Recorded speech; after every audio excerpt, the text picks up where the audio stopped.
Very good afternoon to you all. Myself, Dr. Bobby Basu, Faculty Heritage Business School, take this privilege to welcome you all to this webinar organized by Heritage Business School. Heritage Business School started its journey in the year 2003 under the Heritage Group of Institutions and runs management program. It is affiliated to Maulana Abul Kalam Azad University of Technology and is approved by All India Council of Technical Education. Under the visionary leadership of our top management, Heritage Business School has achieved many accolades. To name a few in the recent past, Heritage Business School has been chosen as the best education brand in 2020 by ET Edge and initiative by Economic Times. Heritage Business School has also been declared as the most preferred B school of the year 2020 in the East at the 13th ASSOCHAM Higher Education Forum. I think I will request all of you to please mute yourself because some disturbances are coming. Yeah. Now, under the visionary leadership of our top management, Heritage has achieved many accolades, as I've said. And at HPS, apart from academics, we organize industry institute interface sessions where we invite experts from corporate houses and academia to share their vast experience with our students so as to enhance their practical knowledge. Today, we are very happy to have amongst us Mr. Ajay Changia. He is the regional head of HDFC Securities. A very warm welcome to you, Mr. Changia. Yeah. Now, as we know that many of us are not very good at managing money, and it has been found among young generations that they live paycheck to paycheck. Now, my personal opinion is one should never ever pay for something on their credit card when they don't have money in their debit account. Now, leaving aside this, the big question is how we should invest our money. We often hear the proverb that don't put all your eggs in one basket because if one rottens, it will spoil the entire basket of eggs. Similarly, we should never invest every rupee in one asset because by any chance, if that asset falls, then we will lose our money. So rather, we should buy a portfolio where which can invest in a number of assets so that by any chance, if one asset fails, other assets will be there to take care of. Now, investing in many assets is a very important concept called diversification. And there are many instruments like mutual fund and then holding our money in, holding our gold in dematerialized form, which are available to the investor to invest their money. I'm sure today we are going to have a very enriching session where Mr. Chakia will be throwing light on the topic structuring the postal finance through diversification. So without further ado, I would now request our director, sir, Dr. J.N. Mukhopadhyay, to formally introduce our speaker of the day and take forward the session. Over to you, sir. Thank you, Dr. Bobby. Yes. Good afternoon to all of you. Mr. Changi, am I clearly audible? Yes, you are audible. Very. So we have today, on behalf of the Heritage Group of Institutions, the Heritage Business School, my personal behalf, I would like to accord a very warm welcome to the keynote speaker of the day, Mr. Ajay Changia. And I also want to thank all the participants today who are here today. This is a very, very important topic. You know, it is not that we pick up topics randomly. We always think how it's going to benefit. So the students now who are now just 22, 23, I want to remind them that one day you'll also become 60. And if you don't plan properly, you'll be in a big soup because there's nothing called a pension anymore. There's no central government pension which your parents are getting. So therefore, we thought that Mr. Changia, who is an alumnus of the prestigious Presidency College, Calcutta, and has done his postgraduate from IIM Calcutta, he has about 30 years knowledge in the tracking the capital markets. So today he's the regional head of HDFC Securities, and you'll be very happy to know that sitting in Calcutta, he not only controls the Eastern India, is also in charge of Gujarat and Rajasthan. Normally, it is the other way around. People from Gujarat and Rajasthan normally are put in charge of Bengal or the Eastern India. But I'm very happy that Mr. Changia is in charge. Now, whatever I'm telling you, I think students, today is a very important presentation. All of you should have a paper and pencil, paper and pen, and write down some things we're telling. It is not a time pass webinar. That there's no point of just attending a webinar if you don't learn. So first thing I want to tell you, I've just given some numbers. I thought before I tell Mr. Changia to come in, it is called the eighth wonder of the world. Remember that. We know the seven wonders of the world. The eighth wonder of the world is called the power of compounding. What it means is, I've taken a very easy number. Suppose a person, and after very soon you'll be able to save about 20,000 rupees per month, which is about so 2 lakhs per year. Suppose you save per year. Now, if you save it at 3%, which is the banks, many of us, especially in Bengal, we are very, very fascinated by the safety. So if you save it at 3%, that after 30 years, that 2 lakhs per year will go to 95 lakhs. But if you could save it at 8%, so 3% of bank savings rate, if you could save it at 8%, which is possibly to do through a mixture of some new instruments, that instead of 95 lakhs of 1 crore, that will become 2.2 crores. And if someone is able to take a little bit more risk at 12%, it is not, we know how to do risk management. So if I'm talking of risk management, not taking risk management, at 12%, it becomes nearly 5 crores. So friends, what I want to tell you is that 2 lakhs per year saved at 3% is just a crore. But if you can save it at 12%, which is the power of compounding, it becomes nearly 5 crores. So what we'll request Mr. Changia to do is help us understand how to do a risk management and also do a diversification. It will be also interesting to know that in 1990, 1 kg of gold could get you 1 Maruti 800. Today, 1 kg of gold can get you a BMW or Mercedes. So can we, instead of, you're used to your mother or sister buying jewelry from shops, but today it is possible to buy jewelry, gold, in dematerialized form. It is just a paperless thing, and every month, suppose you do a SIP, that every month I'm going to buy 3 grams of gold, let us say. So in a year, you have got 36 grams, and in 30 years, even if you keep the same rate, 36 into 30, you've got 1 kg of gold. So, so this is possible to buy that. And so I would request, the whole idea is that, when 25 years back, when we had passed out, more than 25 years back we passed out, the only thing our parents knew was a bank fixed deposit or a recurring deposit. And our parents were very fascinated. They will call some LIC agent and we'll do an LIC. That was the only thing we knew. But now there's something called term insurance. There's something called a public provident fund, which was there, of course, and then gold in dematerialized form. And there's something called a national pension scheme. Always remember that our parents most of our parents many times had a government job and still getting pension for life. But when you become 60, you shall not have any pension. The other thing I want to remind you is what Mr. Changia and I were discussing, the problem of living too long. In other words, most of you have an expected life of between 90 and 100 years. So if you retire at 60, you live for another 30 years. Now, how do you manage with your savings to live for another 30 years?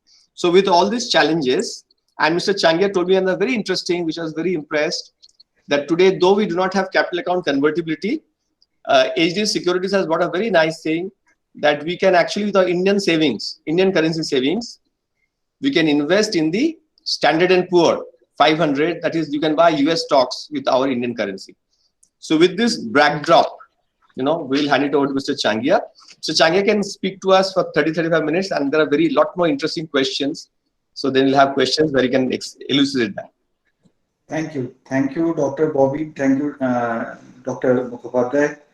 I'm really obliged and grateful that you have invited me for this prestigious session with your students. And faculty also. Being your student, sir, it has been a privilege and always an honor to speak in front of you.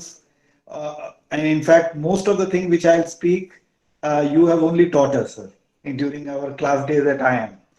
So with this background, one thing which you mentioned about power of compounding, you gave a very good illustration about this 20,000 per month at various rates of interest and how this rate differential can lead to a corpus which is hugely different. So we have a very simple formula to further give an impact on power of compounding, which we call the rule of 15, 15, 15. So if you do an SIP of 15,000 for 15 years, and in stock market, we generally talk that on a 15-year CAGR basis, you get a return of 15%. So if you get 15% return for 15,000 SIP for 15 years, the corpus at the end of the 15 years will be 1 crore. Now I will put a question to the students who are there.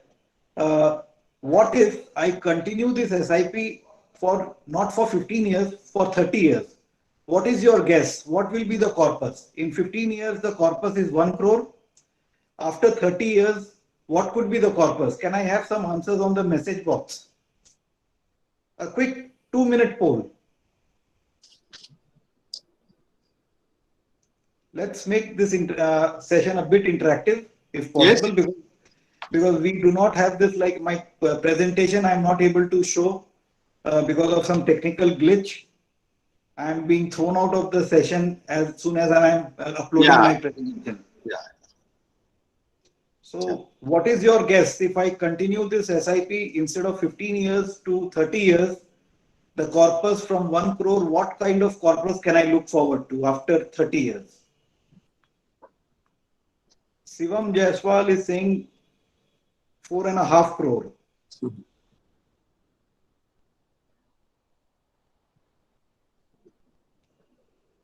Swagata Sengupta has mentioned 10 crore.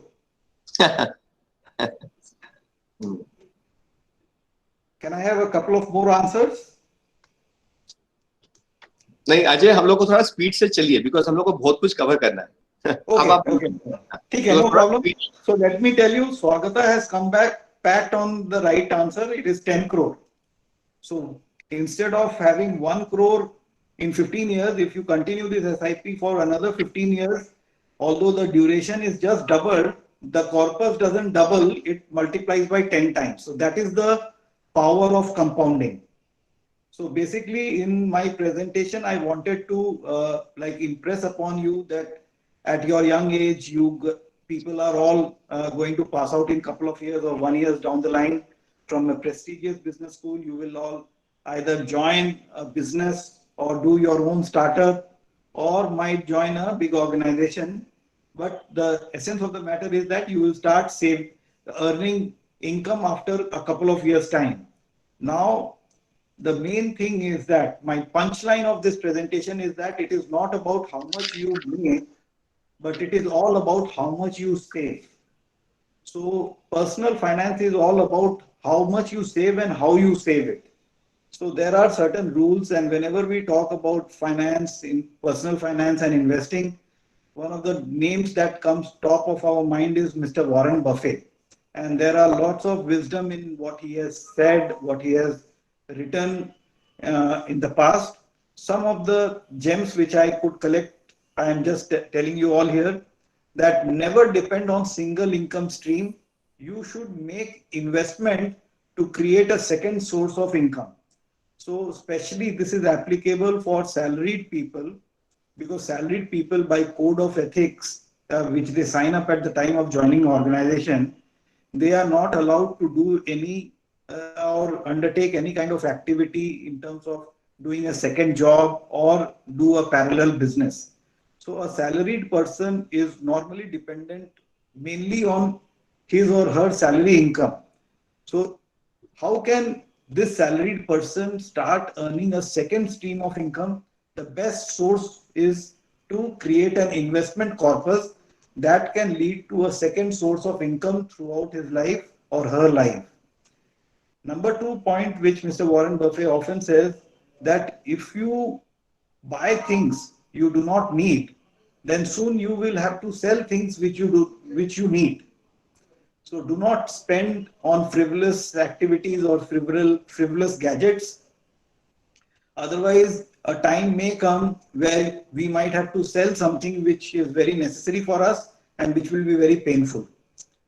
And third rule of saving or investing is that we should not save whatever is left over after the expenses. Rather, we should expend whatever is left over after the savings. So our equation should not be income minus saving is equal to income minus expenses is equal to saving. Our equation should be income minus saving is equal to expenses. So this way, if we do this kind of activity, our savings, we should have a targeted savings every year, every month. So your saving should start from your first salary check. Now, many people make a lot of mistakes in their financial planning. Some of the often repeated mistake is that you listen to the wrong people who are not competent, though they are well-meaning, like your friends or relatives. They are all well-meaning people, but they may not be competent to give you a correct advice on your finances. So we must not listen to wrong people. We should understand the tax consequences of our investment, like whether this is a tax efficient or not, what kind of tax implications are there on the returns. So all these things must be kept in mind. Number 3 point, Professor Mukhopadhyay said very rightly that we load up too much of bonds and fixed deposit in eastern part of India. This also is not a very advisable thing because bonds and fixed deposit don't even cover inflation. Post taxes return on bonds and fixed deposit will not even cover your inflation. So that means year on year, our purchasing power will go down. So we have to look at how we park our saving into such instrument where tax implications are low as well as it is able to beat the inflation. Another factor which we have to keep our eye on is rising inflation.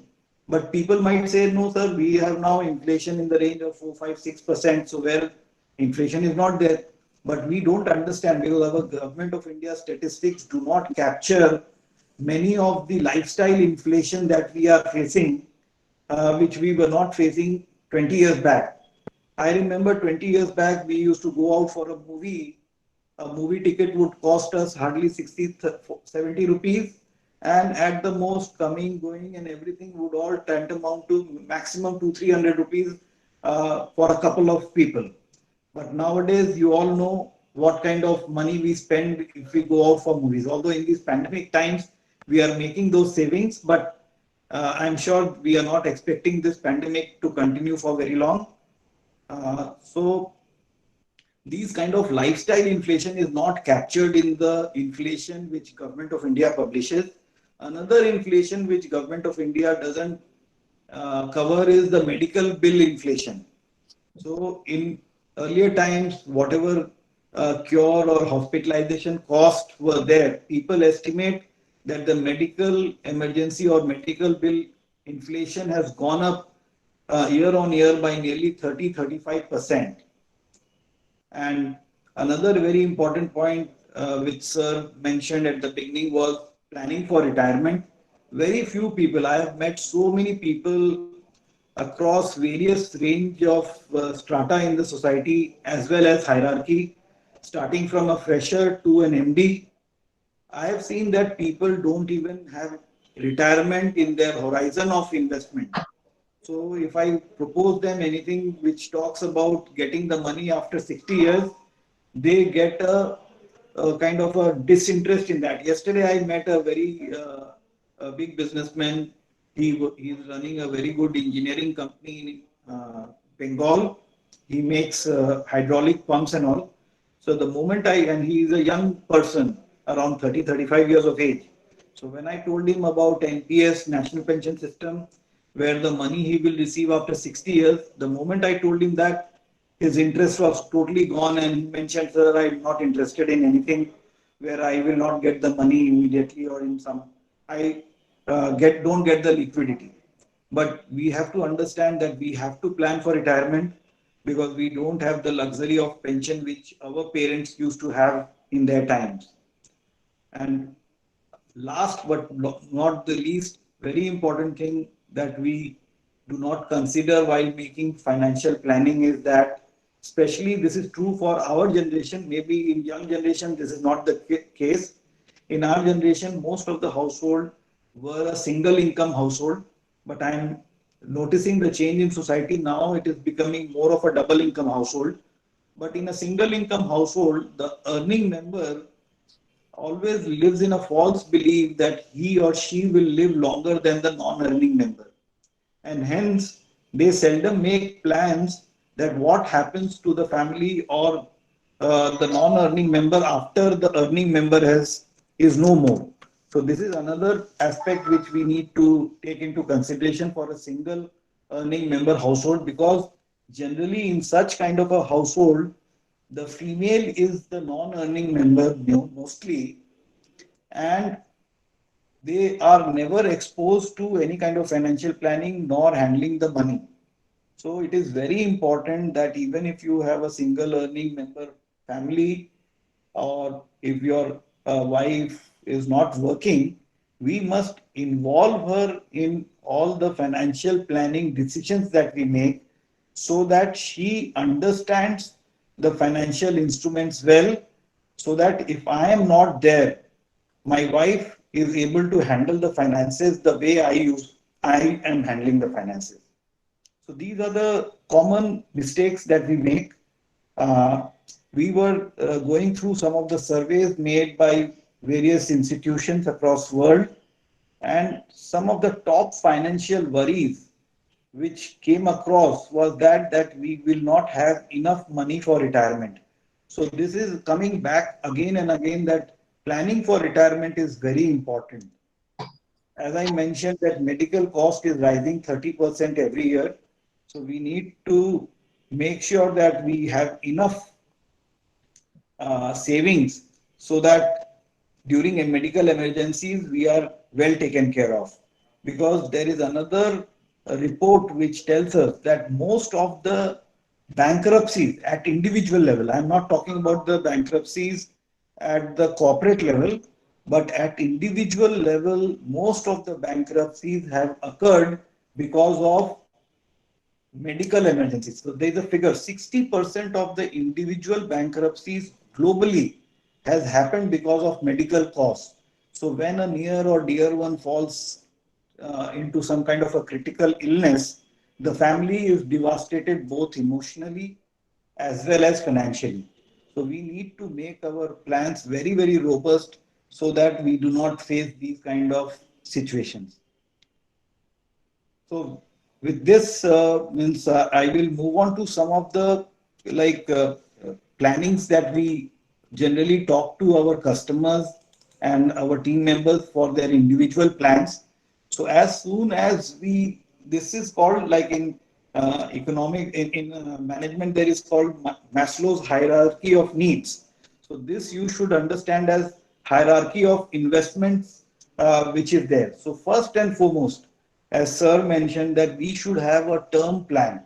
In earlier time, whenever we used to talk about insurance, it used to be an LIC, and LIC agent would come and would load us with some kind of an endowment plan, which were high on premium and low on sum assured.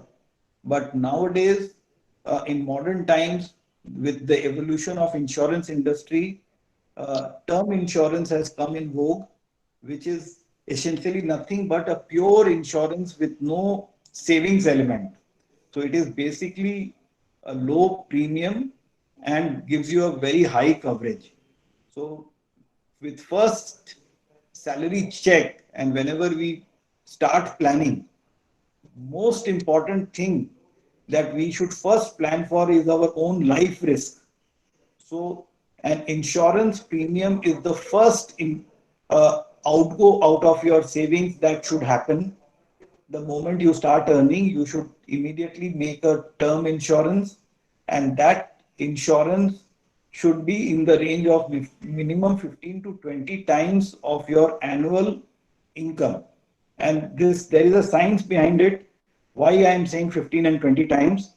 Because if you have a coverage of around 20 times, so suppose if you start with a income of 10 lakh rupees per annum, and if you take up a insurance of say 1.5 crore, that is 15 times. So what happens is that if something happens to me, so my family will get 1.5 crore. And if my family uses that 1.5 crore and puts it into a debt instrument, which yields them 8%, then 8% of 1.5 crore translates into nearly 10 lakh rupees per annum.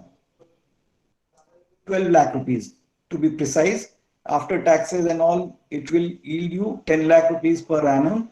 And hence, if even if I'm not there, my income is replaced by my life risk insurance policy that I have made out. So this is the first and foremost thing which a person should do in their financial planning, that is to cover their life risk. After the life risk is covered, the second most important thing that a person should do in their financial planning is to cover their health risk. After life, most important thing that is to us is our own health. Because if we live long enough and if we are not healthy, we will not be able to make much income. And hence it is important. And as I said also earlier, that medical inflation is a very big factor. It is around 30% per annum. The inflation is there in medical bills. So we should be adequately covered for our medical emergencies. So second important thing for financial planning is to start your medical insurance plan. So second check which you should write after your first income is on the Mediclaim policy that you should take. After which, the third important thing to you is after your life, your health is second most important thing. After your health, the third most important thing is your personal belongings and your property. So third important thing that you should uh, write a check for is covering your home and car insurance. So these are the things which will insure yourself, your health, and your property and belonging. So these things are first and foremost. After which comes the fourth important thing in your life, which is your income. Now, how do you ensure your income?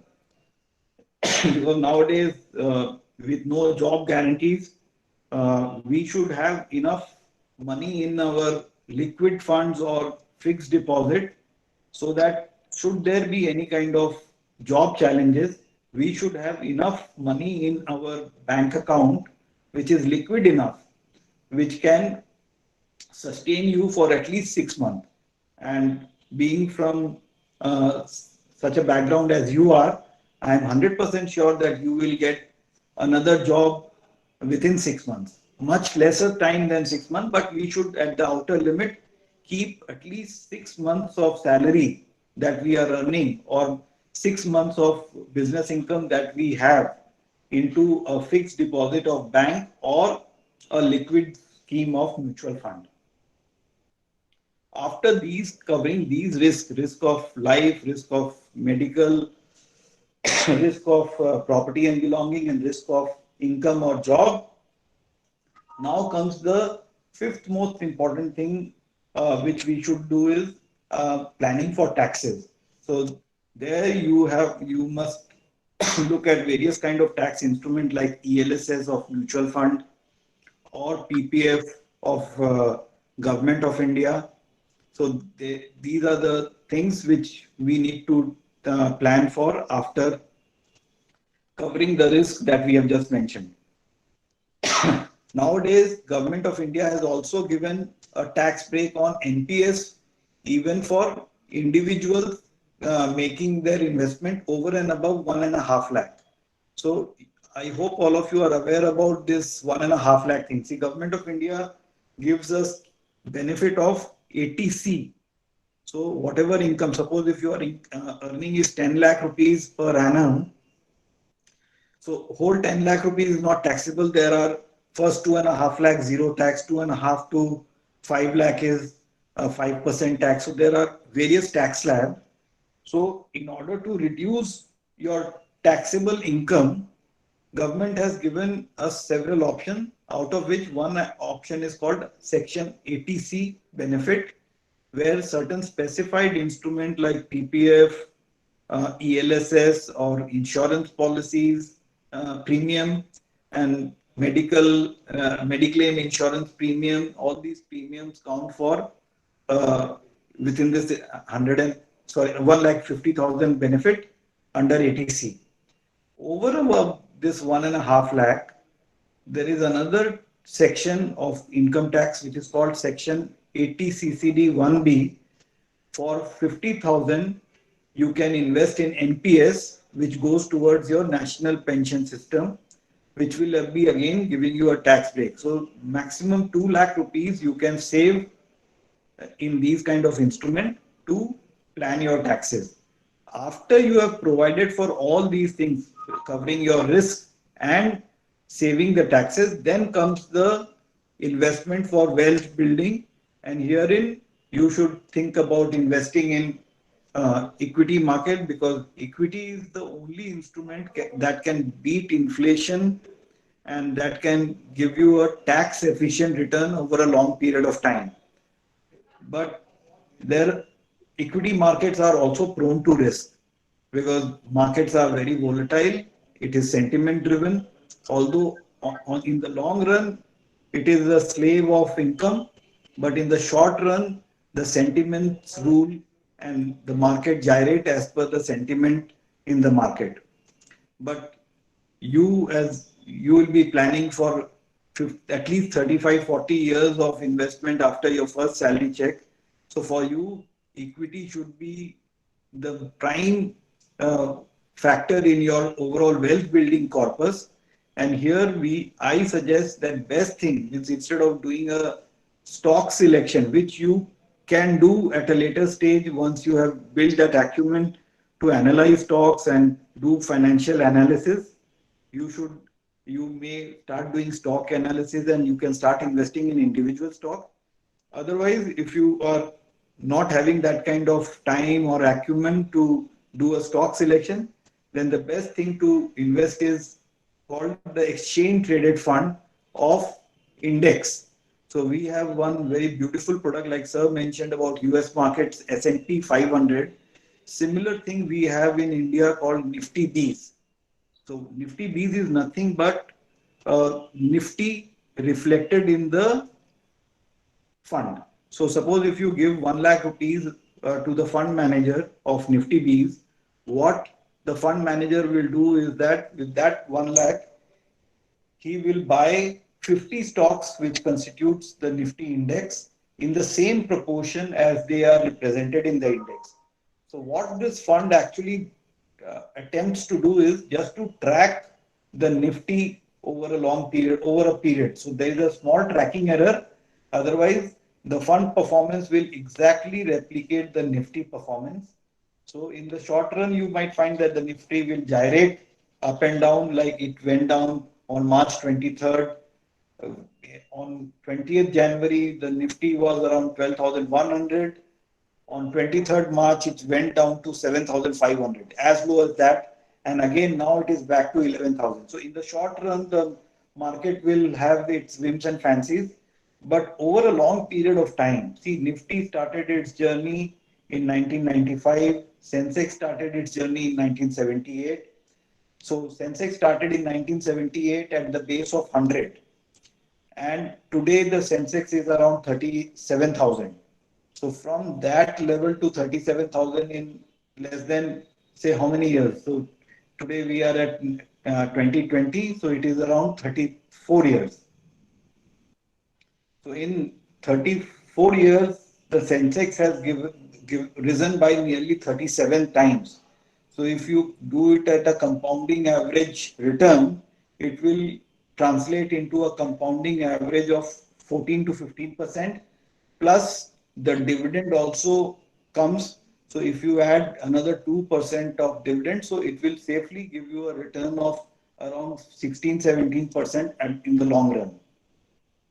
So we should invest in Nifty Bs, and also some amount of money should also go in gold Bs. So as sir was mentioning about how to invest in gold. So gold is a good hedge for equity portfolio. And over a long period, it has been seen that gold has also given a good return in the range of 8-9%. So if and the best way to invest in gold is not buying jewelry, but buying in dematerialized gold, or also there is nowadays from time to time government comes out with sovereign gold bonds, which is even better than gold bees. But gold bees is always available in the market. It is highly liquid. Sovereign gold bond is not always available in the market, and it is not so liquid. But the edge of sovereign gold bond is that it yields you interest. So suppose if you buy a gold bond, it is actually given in kind of grams. So if gold bond gold price is say 4,800 rupees, so 1 gram of gold will cost you 4,800 rupees. So you can invest in 1 gram of gold at 4,800 rupees, and it will track the gold price at the end of 8 years. So it has a maturity of 8 years. So at the end of 8 years, whatever will be the gold price, the government of India will redeem that gold bond at the current going gold price at the end of 8 years. And during the currency of the gold bond, the government will give you interest of 2.5%. So that is another very interesting feature of sovereign gold bond. You should also invest a part of your wealth building corpus into debt funds, so that during these kind of anxious time in the market, when I was mentioning about March 23, the market tanked. If you have some investment in debt funds of mutual fund companies which invest in debt instruments of government of India or corporate bonds, so they also yield you something in the range of 7 to 9%. So that also should form a small portion of your corpus. And also you can invest in balance fund. So these are another kind of mutual fund. So we have discussed about three kinds of mutual fund. One is totally equity oriented mutual fund. Nifty Bees is also like that only. It is the only difference between Nifty Bees and a normal mutual fund is that normal mutual funds are not traded in the stock market. They are actually, means every day the NAV is declared by the fund manager, fund house, and you can buy or sell at the declared NAV.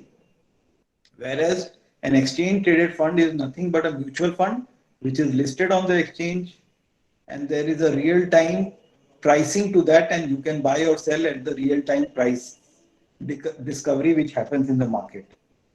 So one is the equity oriented mutual fund where the weightage on equity is at least 65%. That is how the regulator defines equity oriented mutual fund and gives you a tax break accordingly, because investments in equity in India are taxed at a lesser rate than investments in debt.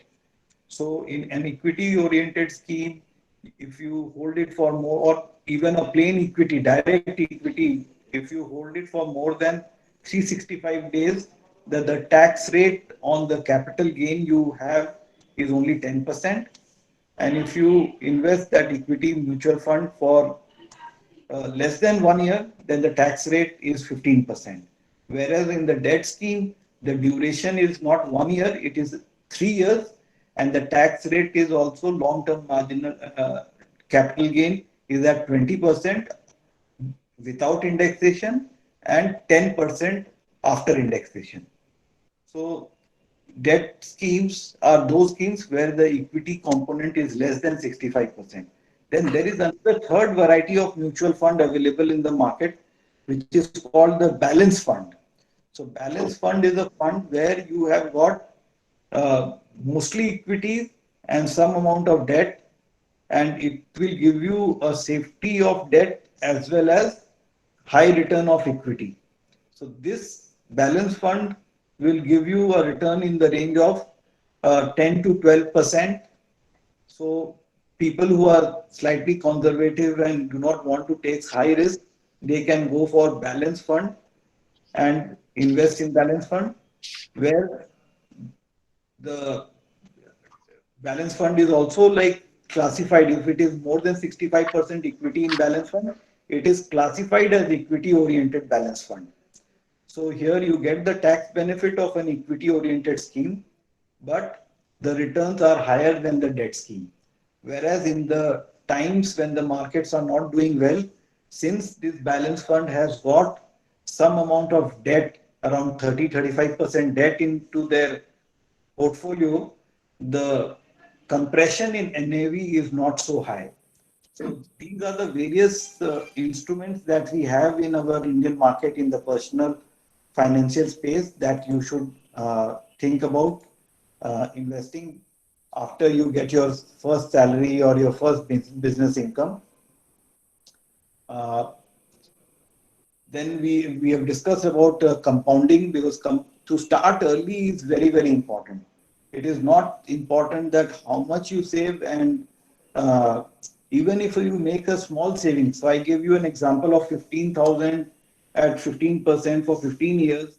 Even if you just translate that 15,000 into 1,500 rupees, so 1,500 rupees invested for 15 years SIP for 15 years at 15% will translate into 10 lakh corpus at the end of 15 years.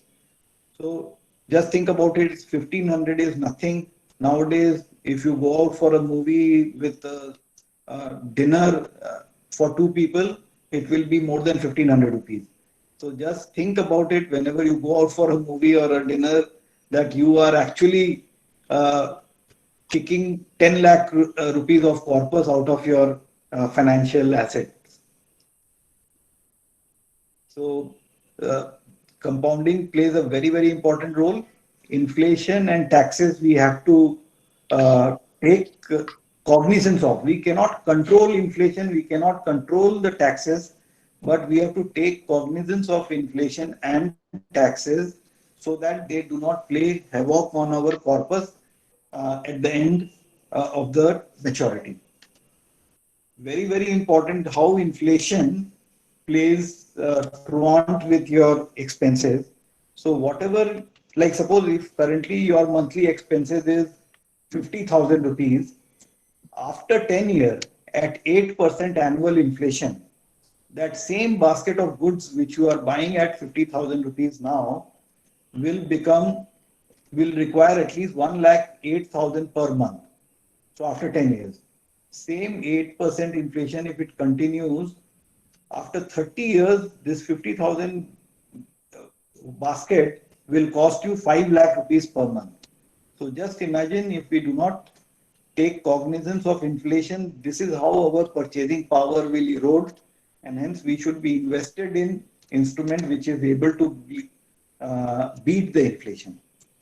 It is not important why we should time the market. It is important that we should stay invested in market for a long period of time. We did a study in 2012 for around from 1996 to 2012, and we did that if a person invests regularly every month at the highest and the lowest level of the Sensex and sold all the units on March 2013, then what was the return difference?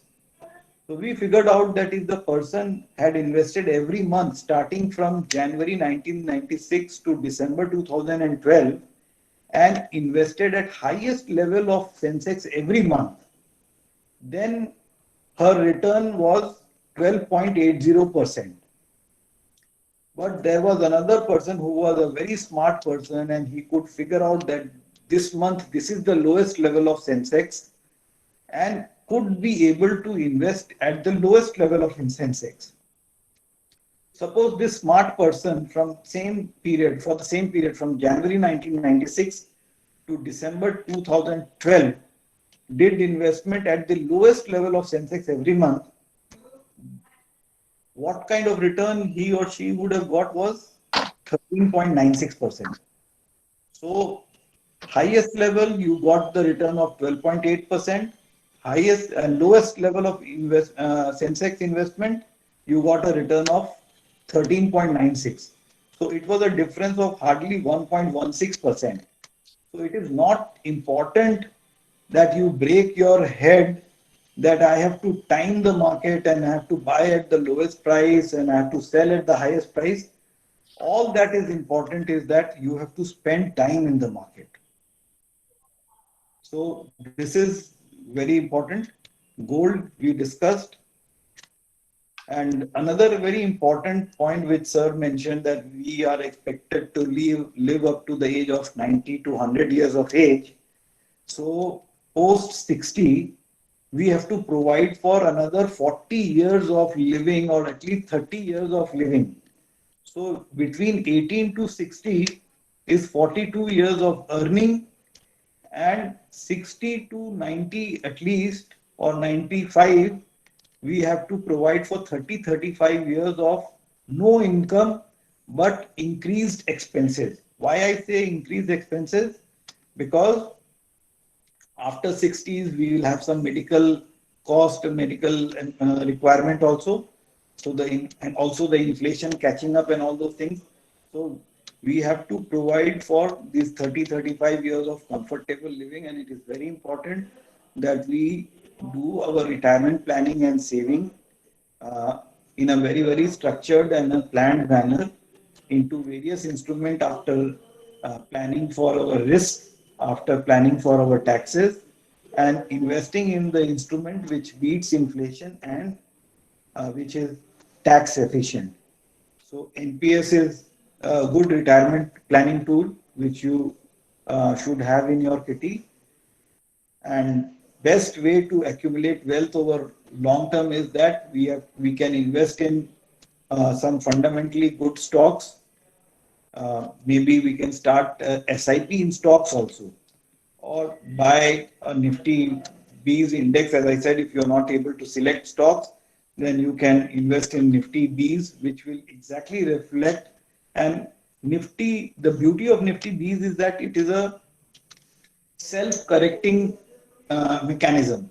Suppose you had Yes Bank 5 years back in your portfolio, and Yes Bank went all up to 400 rupees and had tanked up to the level of 6 rupees.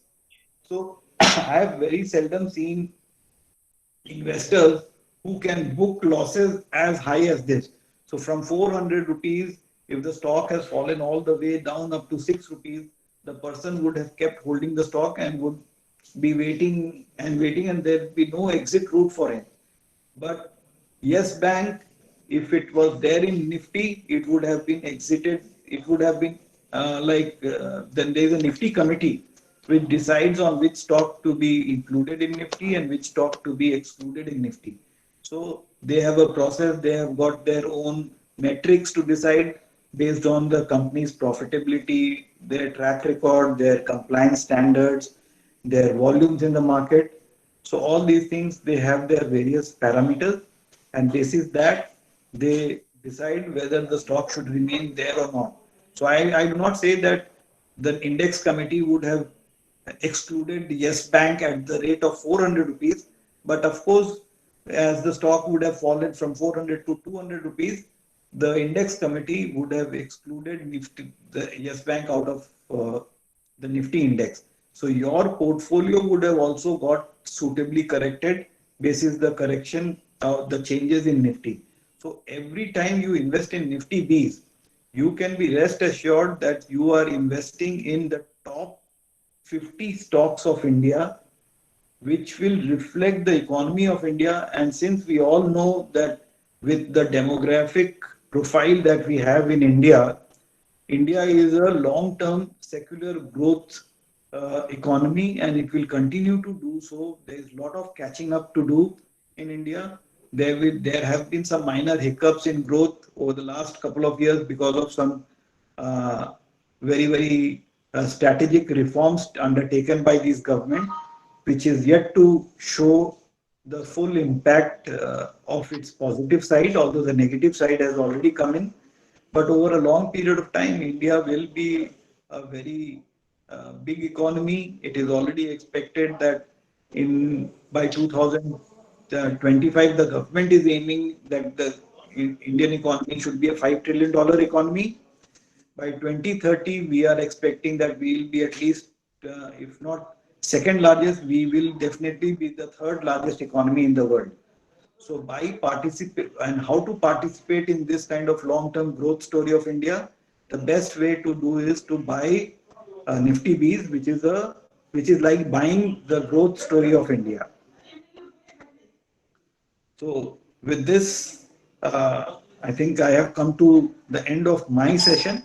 I'll be happy to take any questions or any other points which you want me to cover here. Before you come, before we come to questions, I really want to sincerely thank you. It was very, very lucid with very, very good examples, even though the presentation was not there. So maybe you can make the presentation to lower than 10 MB. Yes, and yes. I the students, or you can put it in the Google Drive if it cannot be shortened. So you can put a whitelisted presentation in the Google Drive and we'll take it forward. No problem. Correct. So we have a question from Sana Fatima. Like I don't want just this to be a theoretical thing. I really want people to benefit. So she is asking that basically two things. One is that we want that the students should be able to, when they get a job, to be able to open an NPS account. So how do you open an NPS account? And she also wants to know how are the funds, where do the funds get invested in NPS schemes? Basically, these are two questions. Okay. So how do you start an NPS account? That is the first question. And tier 1, tier 2 is also going to explain. Tier 1, tier 2. I will. So NPS, means I did not go into the detail of NPS, so sorry for that. NPS is a pension scheme sponsored by Government of India. There are two kinds of funds, Tier 1 fund and Tier 2 funds in NPS. Tier 1 is basically a fund where you get the tax rebate. And it is a fund where you will not get access to the fund up to the age of 60, which is a purely pension fund, I will say. And Tier 2 is like an open-ended mutual fund. So there you can invest, suppose if you get some big bonanza or some kind of extra savings which you do not want to lock in for 60, up to the age of 60, you can park it there and you can take it out anytime you want. But in Tier 2 account, you will not get any tax benefit. So Tier 1 is the account where you get the tax benefit and Tier 2 is the account where you don't get the tax benefit. That's the only difference. Although both operate in the similar fashion, you have only one PRAN number, which is Permanent Retirement Account Number, PRAN. So PRAN number remains same for Tier 1 and Tier 2. The fund also remains the same. Only thing is that Tier 1 and Tier 2, the tax benefits are different. And where the money are invested, suppose, means there are two kinds of choices which you have. One is called the active choice and another is called the autonomous choice. Active choice is where you decide what ratio of fund. There are four kinds of fund in NPS. One is equity, number two is corporate bonds, number three is government bond, and number four is AIF, alternate investment funds. So you can choose between all these three what ratio to have. So in equity, you cannot go beyond maximum beyond 75%. And in AIF, you cannot go beyond 5%. Apart from these two upper limits, in government bond and corporate bond, you can choose 100% also. So in active choice, you will decide that every month or whatever corpus, whatever investment you make during the year, how that should be allocated between equity, corporate, government, and alternative funds. You can choose not to invest in alternate or government. You can say only 50-50 equity and corporate. So that is up to you. You can make up your own plan. And in autonomous choice, it is equity components keep on decreasing every year 2%. So it's at the age of 35, it starts at 50% and below up to the age of 35. So suppose you start investing at the age of 18. So up to the age of 35, equity component will be 50% and debt will be 50%. After 35th birthday of the person, 36th year, the equity component will come down to 48% and debt will go up to 52%. and it will happen up to the age of 55, when it will so happen that the age of 55, the equity component will be only 20% and debt will be 80%. So this is the autonomous choice.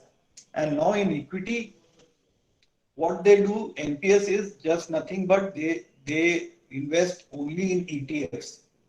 So they invest in exchange traded funds of means various fund houses, and there are 6 or 7 pension fund managers who manage these equity ETFs of NPS. I hope I have been able to answer this, or is there any further clarity required? But if say Sana, Fatima, or any of our students want to open an NPS account. Okay, yeah, sorry. If you want to open an NPS account, you can approach any of the POP. We called it like you have banks where you open your savings account. You have to approach a POP, point of presence. So HDFC Securities is one of the point of presence. So there are other point of presence. You can look at the NSDL site. You can find out the names and address of the POP whom you can approach, and there will be some KYC requirements to be done. Nowadays, HDFC Securities is opening everything online. So you can go to the HDFC Securities site, www.hdfcsec.com, and there you can create your NPS account online. And if you want to do it with any other POP, you can approach them and do the KYC and open the NPS account and start investing. Can all the KYC be done online, or we have to go to the physical? With HDFC Securities, you can do everything online. It will be everything end-to-end online process, no stepping out of home. Okay. And if you already have a plan for tier 1, that same plan will also be there for the tier 2, you're saying? There is no, same plan is unique. Okay. No, once let us say one student has already opened for tier 1, does the person again have to open separate for tier 2? Yeah, it has. They have to just give a mandate to activate the tier 2. Basically, it is not opening. It is just a mandate. There is no need to again go around and submit KYC. No. Yeah. Anyway, whereas your experience has been that people are very much averse to putting up whenever they say that age is 60 and the money is locked till 60. But dear students, I strongly suggest, because I am also not only as a teacher, I am not only your fund manager, as a teacher, as your advisor, as your best friend, I would say please lock a part of your money till the age of 60. You don't have to lock a lot of money, but it's always good because, as he very rightly said, that a very important thing is suppose you're earning 50,000 rupees. You have to decide, the golden rule is, which our grandfathers taught, 25% of the money has to be saved. So 50,000 minus 12,500 is there, gone for permanent savings. Only 37,500 to manage your. So 12,500, out of that, at least 25% of that can be locked up for the age of 60. The more you have money, this money back policy of LIC, Mr. Ajay, I don't know, I feel this money back policies, are they really good? Because they give you money when you're 40 and you give you 45, and you take out money and spend it. So the corpus never gets built. What's your view on money back policy of LIC? Absolutely, sir. And that is why NPS has made it a mandate that you cannot touch your fund up to the age of 60, because if you have that flexibility of getting your money back, there will always be a temptation to buy a new LED TV or buy a new car and fritter away your savings into these kind of temptation, and be left wanting at the age of 60 that you do not have enough money for your comfortable and a dignified retirement. So if we want a dignified and a comfortable retirement, we have to forego certain temptation during our earning years, and that is very important, because money back policies are giving you back your fund when you actually do not want that fund, and you should not touch those funds because you already have a stream of income coming your way every month. So why do I want the money back at the age of 40, 45 when I already have a stream of income coming my way? So these money back funds and all these endowment funds are actually, in fact, I should not be saying this, but for a financial distributor or for the insurance company who are manufacturing these products, these are very high yield products. So that is why they are being pushed to the customers very aggressively, because they are very high yielding products. But it is for the interest of the customer lies in insurance, pure insurance, then term insurance is the way to go. In fact, in developed economies, uh, insurance, people don't even understand endowment policies as insurance. They only talk about term insurance and any extra premium, because you have to pay a lot of extra premium to get that endowment policy. So it is better to pay low premium, and the differential amount of premium that you pay between the endowment and the term insurance, that should be invested in mutual funds where you get a higher return. Right, I agree with you. Acha, one thing our faculty, Ms. Swagata Sengupta, she's a chartered accountant, she's asking that basically the rate of interest has fallen in PVF, I think, from 7.9 to 7.1%. So my question to you is that, what do you see, how do you see the rates of interest going down in FDs and the PPF, and what is your outlook for the rate of interest? See, interest rates are going to be soft for the time being, at least for the next couple of years, with the kind of money printing which is happening in the economy, and to kickstart the economy and to give the sops to the industry, the government will be under pressure and in fact, globally also, we are seeing, if you look at the global bond markets and government securities market, nearly 30% of the global government securities market are yielding negative return. So it's a very soft interest rate regime globally. So in this kind of a global scenario, India cannot afford to have a very high interest rate regime, which will be a disincentive to the industry. Although I understand it actually is a very heavy tax on a very big burden on the savers, but in the larger interest of the economy, the interest rates are going to be softer for the time being. I can foresee for the next couple of years. Acha, Shivam Jaiswal is asking, based on your wide experience, that there has been an unnatural rally in the stock market in the last 2 months at least, with not backed by any fundamentals. So he's asking you that what is your view on any correction, big correction coming in the market, or what do you expect? See, this is the very difficult question to answer. Yes. But I can only tell you that number of people waiting for correction to happen is at the all-time high. Means a lot of people are waiting for correction to happen. But generally, I have seen in the market with my experience, when majority is waiting for something to happen, it doesn't happen in the market. Right.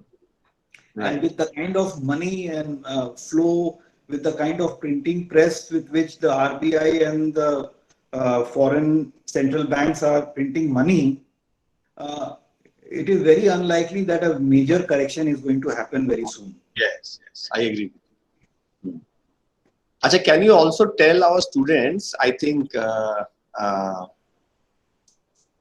Ankit Vaidya has asked a very good question. Can you explain the fluctuation in gold price to stock prices? The relationship between gold price and stock prices. It has been an inverse relationship historically, although over some periods of uncertainty, it has moved in tandem. So like in the current times, if you see, the gold prices have also risen, the stock prices have also risen.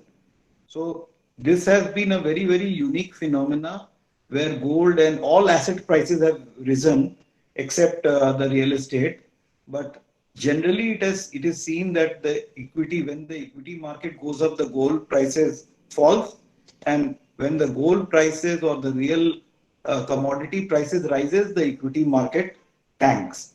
So that is why we always advise that if a customer or if any client is having, say, 100 rupee portfolio, they should diversify 80% into equity. When I'm talking about equity portfolio, so 80% in equity, 20% should be in gold.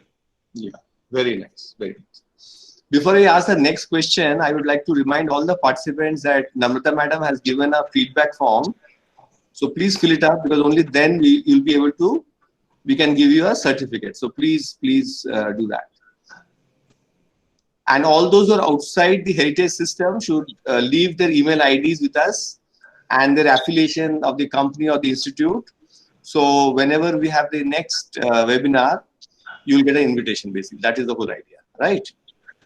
And moving on to other question, Anirban Majumdar is asking, basically, practically, how to invest in this gold bonds. He's asking, how do you actually go about it? The gold bond means gold. There are three ways to invest. One is you can buy a sovereign gold bond, which comes from time to time. So, Government of India has announced their gold bond program for the current year that they will come out with 6 tranches, out of which 4 tranches have already been issued in this first 6 months of this year. Another 2 tranche will come. So, generally they actually come out with tranches surely around some auspicious days when Indians do buy gold, like Akshaya Tritiya or Dhanteras. They definitely come out with sovereign gold bond. So you can approach your stockbroker or your bank. They can buy a gold bond for you, or you can buy it as a gold exchange traded fund. That is that for that you have to approach a stockbroker to buy it for you. Then there is a third way of investing nowadays, which is called digital gold, which a stockbroker or some of the banks have started doing this. What it essentially means is that you can buy gold as a digital in the digital form. You pay for the grammage, and the prices are decided by the IBJA, Indian Bullion and Jewelers Association, and it is a live price. So it means every 15 minutes they change the price. So the prices are picked from the bullion market, and at that price you can buy the gold, and the gold will be kept in the safe lockers of MMTC PAMP. There is an organization called MMTC PAMP. So the gold, physical gold, will be lying in the lockers of that organization, and after you have accumulated gold over a period of time, you can ask for physical delivery of gold, and it can come to you as a physical delivery in the form of coin or a bar, gold bar. Or you don't want a physical delivery, you can also sell it digitally. So you can get the price difference, price at which you sell the gold. So these are the 3 major forms of digital gold that you can do, and fourth one is known to all India, buying jewelry. That is not the best option. Not the best, and because you are not certain about the quality of the gold you are getting, and every time you go to a jeweler, they will charge you a making charge, which is a very hefty burden on the fund with which you are buying the gold. Because then I've seen that they charge you anything between 10 to 15% of the gold price for making charges. So that's a very heavy charge. So it's not an efficient way. Acha, Priyojit Ray, you are a research scholar from the University of Calcutta. So Priyojit, please tell us anything you would like to, would like to have your views, Priyojit. Are you there, Priyojit? Okay. But that was a very good thing you told, that if you're investing in the bees, then if it's a bad stock, it will ultimately go out of the bees. So Vaishali Shaw is asking that is there any thumb rule for asset allocation for the purpose of investment? Generally, it is said that 100 minus your age should be your allocation towards the equity. So suppose if you are a 20-year-old, so 100 minus 20, so 80% of your corpus should be in equity and 20% should be your in debt. So as you advance in age, so by the age of 60, 40% should be in equity and 60% should be in debt. So that's the thumb rule. Very nice, very nice, very nice, very nice. In fact, these boys have got, such a long way to go, so they can really plan it out. So I think today we would like to profusely thank you for coming in an office day. It's a working hour, the stock market is open. You still kindly came to our time, 2:30 p.m. So we are really thankful to you. And now may I ask our faculty, Chartered Accountant, Saugata Sengupta ma'am, to propose a formal vote of thanks to you. Okay. So we have come to this interesting webinar, and on behalf of Heritage Business School, I am now proposing the formal vote of thanks to Mr. Changia for taking out his precious time out of his busy schedule. We are really enlightened with your insights, knowledge, and presence, sir. And I'm sure that the participants, especially the youngsters, will be able to get a roadmap, an idea about managing their finances. As you have mentioned, that they should keep in mind to start early, plan their savings first, and then the consumption. And then you have to also ensure yourself, your health, plan the retirement, keeping in mind the inflations and the tax benefits, and then they should jump into investing in the equity. And since they are the very young group, for them obviously there is a long way to go, and but without keeping in mind the advices given by Mr. Changia, you should not invest. And whenever you are investing, keep in mind you should take the advice from the competent persons if you are not very much comfortable in investing. So that's all, sir.